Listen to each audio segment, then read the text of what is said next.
Bonjour, aujourd'hui j'aimerais vous parler de l'aspect physique de ce qu'on appelle un événement de chance, a chance event. Voici le programme et j'espère que ça vous sera utile. Ce sujet a attiré mon attention grâce à une note de bas de page dans le livre de David Albert, Time and Chance, dans lequel il mentionne l'expression de freak accidents, accident aberrant, exceptionnel ou bizarre. Je cite: notez qu'il s'agit là d'une affaire tout aussi physique que le refroidissement d'une soupe. Il s'agit là aussi des séquences dans lesquelles se succèdent les états des systèmes physiques. Il s'agit du fait que les descriptions détaillées et précises de freak accidents ne précèdent presque jamais ces accidents eux-mêmes. Page 9.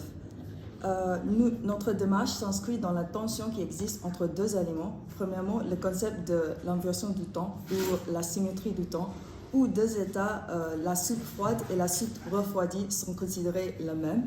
Et deuxièmement, la directionnalité du temps selon nos observations des événements définis par le ordre dans une succession. Je cite Albert: les occasions intérieures sont toujours différentes d'une manière ou d'une autre. En d'autres termes, nous allons examiner l'un des nombreux paradoxes que nous propose la physique moderne. Les paradoxes définis par Harrison dans Darkness at Night consistent en des propositions contraires aux faits connus et aux opinions reçues. Ils nous surprennent par le contraste et la contradiction. Les paradoxes, comme j'ai récemment appris à les apprécier, ne sont pas totalement sans intérêt puisqu'ils nous offrent deux interprétations de toute théorie, à savoir qu'il peut être considéré comme conforme à l'observation, au contraire à elle. L'élément pivot qui compose ces triangles est celui des accidents aberrants, ou ce que j'appelle l'événement de chance, en tant que réalisation de improbable. Car malgré apparente décohérence entre l'expérience vécue, le temps va que dans un seul sens, et le calcul mathématique, la démonstration de l'invariance du temps. Ce qui reste à expliquer, c'est comment les deux semblent s'aligner lorsque l'improbable devient réel. C'est-à-dire que notre expérience d'un événement le plus improbable correspond à la manière dont son probabilité est déterminée statistiquement en termes de lois thermodynamiques. Donc, première partie, le passage du temps. Commençons par examiner ce que nous entendons par temps. Donc, qu'est-ce que le temps? Le bien définit le temps à travers ces deux aspects. Le premier, son aspect relationnel, c'est-à-dire la relation temporelle entre les instants, l'instance, les choses et les éléments, ainsi que celle d'antériorité, de postériorité et de simultanéité. L'aspect relationnel du temps permet de distinguer trois façons de la mesurer. Premièrement, par l'ordre de succession, par la distance temporelle ou intervalle, et par sa composition d'instants, qui est analogue à l'aspect relationnel de l'espace en tant que composition de lieu. Cependant, dans cette analogie, il est important de distinguer que le temps est défini comme unidimensionnel, t, tandis que l'espace est tridimensionnel, x, y, z, largeur, hauteur, profondeur. De plus, l'espace est considéré comme symétrique alors que le temps est asymétrique, ce qui signifie que les processus physiques se déploient tous dans une même direction, de l'avant vers l'après, c'est-à-dire selon un ordre de succession. La combinaison du temps et de l'espace nous donne les quatre dimensions qui servent comme paramètres, c'est-à-dire éléments de base variable entrant dans l'élaboration d'un ensemble qui constitue en tout, c'est-à-dire les chiffres qui jouent le rôle d'input dans une équation. La notion de passage du temps renvoie à son deuxième aspect, celui de la dynamique. Cette notion fait référence à le passage du temps, du passé, du présent et du futur, ou alternativement des entités localisées dans le temps. Cette conception du temps sous ces deux aspects établit un lien entre le temps, divisé en zones passé, présent, futur, et les objets physiques ainsi que les événements du monde. Cependant, ce qui importe pour notre étude, c'est d'établir clairement la distinction entre le passage subjectif et le passage objectif du temps. Le premier, c'est privé, intime. Le deuxième, c'est mesurable et objectif, observable par tous. Pour éviter l'illusion perceptive du changement phénoménal, celui qui est déformé car il dépend de la conscience d'un sujet particulier, il faut abandonner provisoirement notre conception ordinaire de flux de temps et adopter sa forme de séquence, ou bien adopter ce que les biens appellent le flux objectif du temps. Je cite, « Le monde naturel est tissé non seulement des relations spatiales, mais aussi des relations temporelles. Le changement n'est alors que la variation dans l'instantiation de propriétés le long de la dimension temporelle constituée de relations d'ordre entre les entités naturelles. » Page 40. Ok, deuxième partie. Symétrie du temps. C'est trop rapide, ça va? C'est ok? C'est bon, ok. Deuxième partie, symétrie du temps face à l'irréversibilité du temps. Albert décrit la version claire et simple de la conception newtonienne, Newtonian picture, comme étant the physical furniture of the universe consists entirely of point particles. Le mobilier physique de l'univers se compose intégralement de particules de points. Je sais que parfois j'ai traduit mal, parce que point particles, j'ai dit particules de points, c'est compréhensible. Oh, ouais. Pardon. Ok. Cette analogie est développée par le concept de extended objects, objets étendus, en précisant que les faits concernant des objets, par exemple les tables et les chaises, sont déterminés en principe par les faits concernant des particules qui les composent. Dans cette version simple de la mécanique newtonienne est déterministe. Cela signifie que l'histoire entière de l'univers, je cite, dans ses moindres détails à partir de ces moments-là, peut être en principe être calculée si cette théorie est vraie avec certitude. Ça, je cite Albert et plus le bien. La portée de cette conséquence réside dans la manière dont ces calculs est effectué.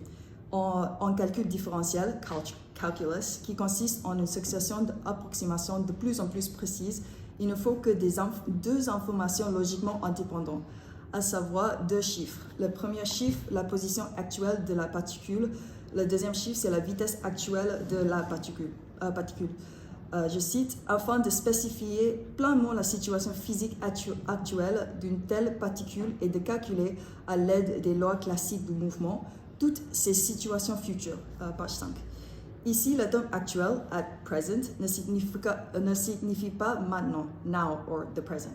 Il désigne plutôt la position de la particule mesurée à l'instant présent, measured at present. En d'autres termes, ce calcul peut être effectué in perfect ignorance of what time now is, page 5, dans l'ignorance totale du temps présent. Cela remet en question l'aspect relationnel du temps, c'est-à-dire sa définition par rapport de l'ordre de succession. Cette notion de l'indépendance qui définit ces calculs comme invariance temporelle, time invariant, c'est-à-dire que les résultats ne dépendent que des inputs logiquement indépendants, c'est-à-dire la position et la vitesse d'une particule à un instant donné. That is the key thing. C'est juste un instant donné. C'est en ce sens que l'on dit que la mécanique newtonienne possède une transition symétrique temporelle, time transition symmetry. Car ces lois naturelles ne présentent aucune asymétrie quasi nomologique, law-like asymmetry, entre le passé et le futur. Page 8. En d'autres termes, nous pouvons désormais nous affranchir de la direction unilatérale privilégiée du temps, le passage objectif du temps, c'est-à-dire l'ordre des éléments physiques, tel qu'il se rapporte au calcul, peut désormais être déterminé aussi bien en avant vers le futur qu'en arrière vers le passé, par le même algorithme, à savoir des équations physiques des mouvements prédictifs et rétroductifs. Mais qu'est-ce que cela signifie donc de perdre ces caractères d'asymétrie temporelle? Pour revenir à l'analogie de la soupe refroidie, le fait d'avoir deux états indépendants de ces contextes de unitéralité du temps signifie que l'état de soupe froide, état A, avant d'être chauffé, est considéré comme le même état de la soupe une fois qu'elle a refroidi, état B. Car le taux d'accélération, algorithme ou variation de vitesse, qui l'a conduit à un état de chauffé est identique à taux d'accélération dans la direction opposée vers le passé, menant à l'état de la soupe étant refroidie. Cependant, cette explication va à l'encontre à la fois du sens commun et l'orientation temporelle, time directedness, de notre macro-expérience quotidienne. Car une soupe refroidie se définit par rapport à son état intérieur où elle était plus chaude qu'elle ne l'est actuellement. En d'autres termes, étant défini par son ordre dans une séquence d'événements, il n'y a pas d'état B sans l'événement préalable de l'état A. Bref, il apparaît contresens d'accepter hors d'un cadre théorique que l'état A est identique à l'état B. Face à cette impasse, abandonnons-nous les modèles du monde mathématique newtonien qui semblent décrire un monde que nous ne prouvons pas.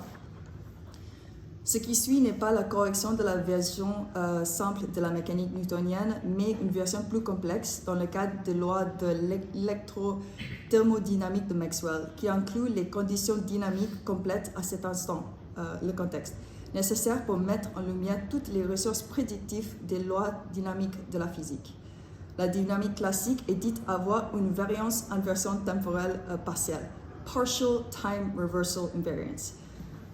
Pourtant, dans le cadre apporté par Maxwell, ce qui constitue l'état d'une particule, ce n'est pas seulement la spécification de sa position, mais aussi la vitesse de toutes les particules du monde, ainsi que d'autres variances temporelles qui réintroduisent le caractère de la symétrie du temps. En d'autres termes, l'inclusion dans le calcul, l'aspect relationnel et la dimension de la dépendance logique de la position et la vitesse actuelle par rapport à leur position à vitesse à d'autres instants, afin que la réalité, en tant que mouvement, causalité, direction du temps, ne peut être réduite à un moment figé ou, comme le formule Albert, une description complète de la situation physique du monde à un instant temporel pur, indivisible et sans structure et par impossible. Page 19. Troisième partie. Nous avons constaté que le modèle newtonien a une invariance temporelle partielle. Cela signifie que certains des aspects peuvent être considérés réversibles, symétrie temporelle, et d'autres comme irréversibles, asymétrie temporelle. Les conditions thermodynamiques peuvent être ainsi classées respectivement selon ces distinctions. Premièrement, celle des gross constraints, mass, energy, form, volume, position.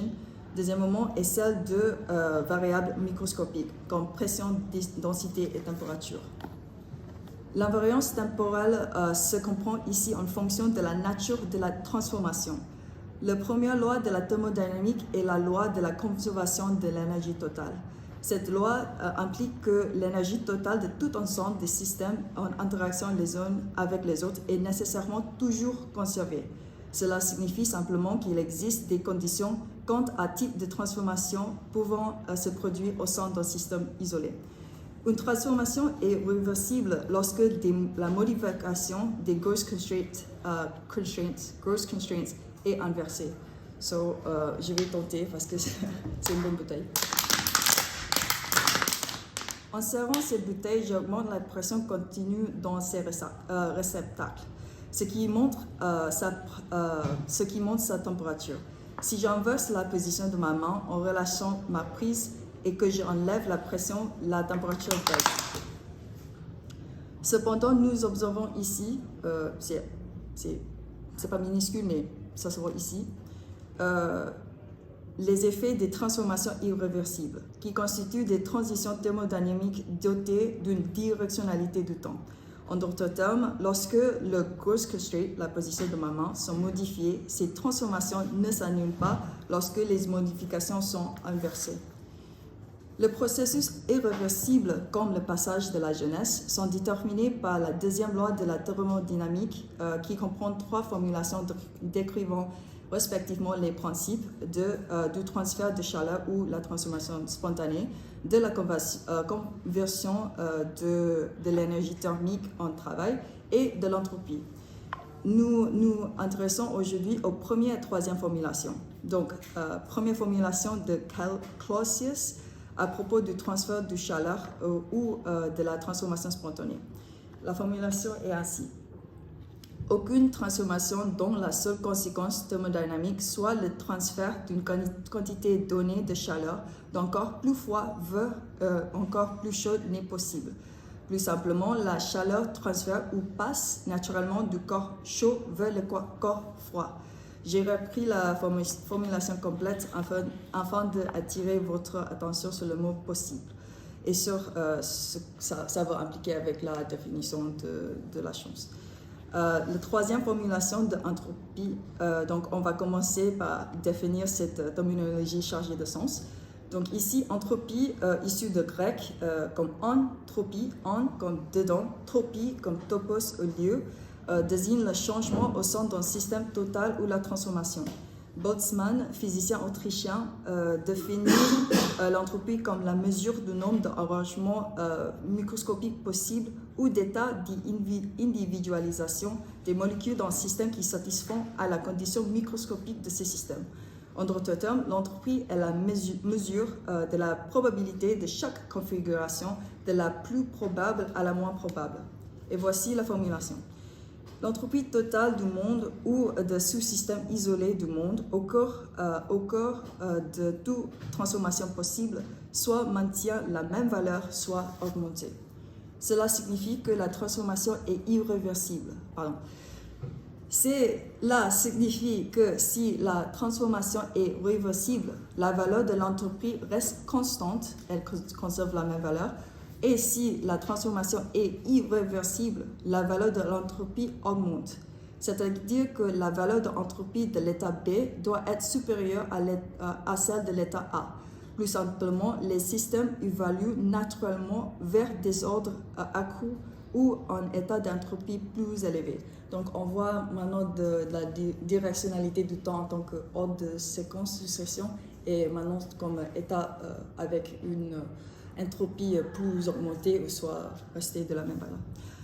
Quel est le rapport entre tous ces principes quasi-nomologiques, law-like et l'événement de chance?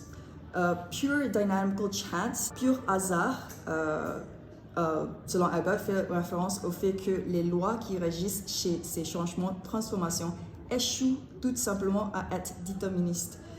Ici, je traduis chance par hasard parce que ça renvoie à le côté indéterministe, mais le sens de chance se figure à la fin. Cela signifie que les principes quasi-nomologiques de la thermodynamique ne garantissent ni n'imposent le résultat le plus probable et de la même manière n'empêchent pas la réalisation du cas le plus probable, à savoir le transfert de chaleur d'un corps plus froid vers un corps plus chaud, ou le fait que le niveau d'entropie de l'état B soit inférieur à celle de l'état A. Cela s'explique lorsque nous nous rendons compte qu'aucun système n'est complètement isolé, comme dans le cas d'organismes vivants complexes qui est l'être humain, capable de réduire son niveau d'entropie par son métabolisme ou la respiration par rapport à un autre système, à savoir son contexte et son environnement de vie. Je conclus en espérant avoir mis en lumière le concept et l'intérêt de l'événement de chance, non pas comme une petite violation d'une loi, puisque sa probabilité de survenue est prise en compte et que par conséquent sa transgression ne concerne pas tant les lois de la thermodynamique que nos attentes quant à sa quasi-impossibilité. Celle-ci est définie par l'opposition directe à tous les autres événements qu'on l'a précédé, mais que l'événement de chance semble être une force inexplicable qui exige ou a exigé des changements et des transformations dans un nombre indéfini de systèmes externes liés à son état pour attendre sa réalisation.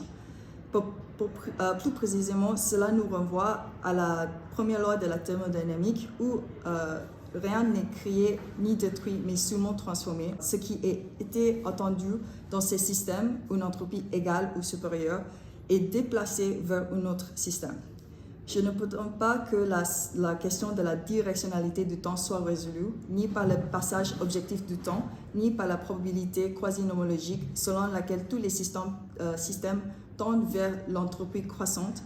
Au contraire, je souligne simplement que l'événement de chance, tant que sa définition empirique, l'observation, que mathématique, le calcul, remet en question à la fois les assertions de l'invariance temporelle absolue par une existence sans précédent définie par son ordre au sein d'une séquence d'événements et les associations de variance temporelle absolue par la simple possibilité de plus improbable. Je vous remercie de votre attention.